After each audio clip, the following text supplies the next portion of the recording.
Companhia Christian M promove produto marungi orgânico e a Feira Nacional.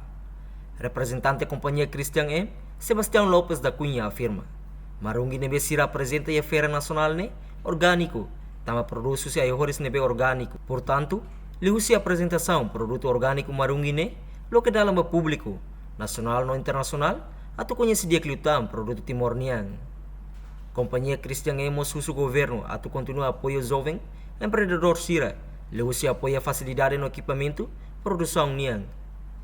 Entretanto, Companhia Christian M estabelece itinerário rua runura singida no emprega ona timorong hamutuk na 5 nulu.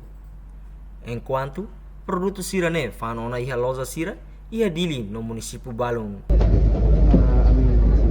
Jovem kreatividad y ya raid ini karakter recommended para governo bisa beli toma também tipo de produção tambah empoderamento jovem ini makam itu bisa governo semua ini bela toma também itu bela beneficiar si makin valor orçamento na tona governo que bela sustentação kendaraan baik produção Brasil ini recomendação sana tambah governo.